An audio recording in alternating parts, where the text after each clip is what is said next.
မြို့နယ်အလန်းတတော်ဝေးတဲ့ရွာလေးတွေမှာတော့ချူချူချားဆိုတဲ့မကောင်းဆိုးဝါးကြီးတစ်ကောင်ကလှည့်ပတ်သွားလာနေခဲ့ပါတယ်။ဒီရွာလေးရဲ့ကုန်သွယ်ရေးလုပ်ငန်းတွေလုပ်ဖို့အတွက်ပစ္စည်းတွေတနေရာကနေတနေရာပို့ဖို့ကလည်းဒီလိုရထားလမ်းတွေကနေပဲပို့ပေးရတာဖြစ်ပါတယ်။တညမှာတော့မောင်ပြူးဆိုတဲ့ကောင်လေးကရထားလမ်းဘေးမှာအေးဆေးမတက်ရက်ပြီးဆော်ရှာထွက်နေတာပေါ့။အဲဒီလိုအေးဆေးရက်နေတော့မှပဲရထားတစ်စီးကသူ့ရှေ့ရောက်လာပြီးရက်သွားပါတော့တယ်။မောင်ပြူးလည်းကြောင်သွားတာပေါ့။ကြောင်တောင်တောင်ဖြစ်နေတော့မှပဲရထားကြီးကတာမရထားမဟုတ်ပဲခြေထောက်တွေပါထွက်လာပြီးမောင်ပြူးကိုနောက်ခါမပြူးနိုင်တော့အောင်ဆွဲခေါ်သွားပါလေရောမောင်ပြူးပါသွားတာကိုရွာသားတချို့လည်းမြင်လိုက်ရတာမလို့သူတို့လည်းအယံကိုကြောက်လန့်သွားတာပေါ့ဒီကောင်ကြီးကကြမ်းလိုက်တာကွာဒီလိုနဲ့နောက်ရက်မှာတော့ဟီရိုပရိုင်တို့ရဲ့ Monster House ကျောင်းတော်ကြီးရဲ့နေ့လည်စာစားချိန်ကိုရောက်လာပါတော့တယ်ဟင်းအောင်တွေအစာစားနေတော့ငင်းစားကြစမ်းဟုတ်ကဲ့ဆရာဟုတ်ဆရာတွေသာလုံနေတာပါစကယ်တန်နဲ့စွန်ဘီကောင်တို့ကတော့တလွဲတွေလုံနေတောင်းပါပဲကျော်မင်းကအကောင်ကြီးရဲ့မြညာစားအဲ့ဒီချိန်မှာပဲ Monster House ရဲ့အပြင်ဖက်မှာတော့ရထားလမ်းကြီးတလန်းကထူထူဆန်းဆန်းသူ့ဘာသာသူဖောက်လာပါတော့တယ်အဲ့ဒီရထားလမ်းကြီးကတဖြည်းဖြည်းချင်းနဲ့ Monster School ရဲ့နေရန်တွေကိုပါဖောက်ထွက်ပစ်လာတာပါဟုတ်တော်ကြီးလေဟာ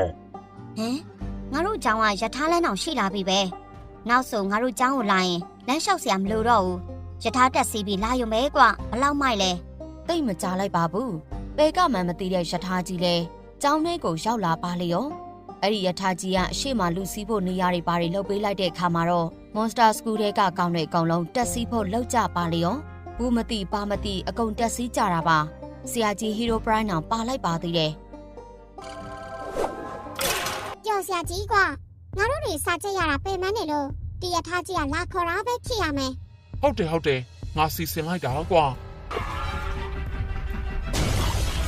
ဟီရိုပရိုင်းတို့ကတော့သူလည်းပါမှမလုပ်ပဲသူကပဲရထားကိုခေါ်လိုက်တယ်လို့နဲ့လုံနေတာပါ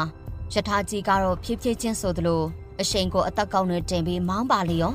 ဒီလိုနဲ့ပဲတနေရာအရောက်မှာတော့ရထားကြီးကရက်သွားခဲ့ပါတယ်အဲ့ဒီနေရာကတော့ KFC ကြက်ကြော်ဆိုင်မှာပဲဟီရိုပရိုင်းတို့တစ်ဖွဲ့လုံးလဲကြက်ကြော်ဆိုတာနဲ့ဝါချင်နေတာမလို့တရေတွေပါကြနေပါလေရောအဲ့ဒါကြောင့်တစ်ဖွဲ့လုံး KFC ဆိုင်ထဲဝင်သွားခဲ့ပါတယ်အထဲမှာတော့တခြားလူတွေလည်းအများကြီးပါပဲဒါပေမဲ့သူတို့ကအေးဆေးပဲအထဲကိုဆက်ဝင်လာခဲ့ကြတာပါ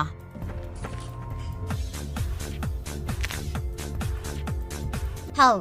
ကျွန်တော်တို့ရဲ့ KFC ဆိုင်ကကြိုဆိုပါတယ်ဒီနေ့ဘာများစားချင်ကြလဲကြက်ကြော်တွေကုန်ချကွာမင်းတို့ဆိုင်မှာရှိဟာကုန်ချကြားလားငါတို့ဘိုင်းဝအောင်များချပြီနော်မဟုတ်ရင်မင်းတို့ပါစားပြစ်မယ် A few minutes later တိတ်မကြားလိုက်ပါဘူးဟီရိုပရိုင်းတို့အဖွဲ့အတွက်ဆိုင်မှာရှိသမျှ KFC ကြက်ကြော်တွေကိုချပေးလိုက်ပါလေရောဟီရိုပရိုင်းတို့တစ်ဖွဲ့လုံးလဲ KFC ကြက်ကြော်တွေကိုကောင်းကောင်းကြည့်ထိုင်စားပြစ်ကြတာပေါ့သူတို့ကိုဒီဆိုင်ခေါ်လာတဲ့ရထားကြီးကတကယ်တော့ချူချူချားကြီးဖြစ်ပြီးသူ့မှာကတကယ်ကိုကောင်းတဲ့အကြံကြီးတစ်ခုနဲ့ပါသူကဟီရိုပရိုင်းတို့တစ်ဖွဲ့လုံးကြက်ကြော်တွေအများကြီးစားပြီးပိုက်ပြည့်နေတဲ့အချိန်မှာအကုန်လုံးကိုစားပြစ်မှဖြစ်ပါတယ်ဟာ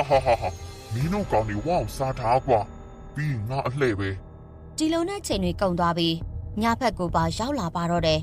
ညဖက်ရောက်လာပြီမလို့ဟီရိုပရိုင်းတို့လည်းဘိုက်တွေရမ်းကိုပြေးပြီးဆိုင်ပြင်ကိုထွက်လာပါတော့တယ်ဒီတော့ချူချူချားကြီးရဲ့အကြိုက်ပေါ့ချူချူချားကြီးကတစ်ဖွဲ့လုံးကြိတ်ဖို့ဖြည်းဖြည်းချင်းလာနေခဲ့တာပါ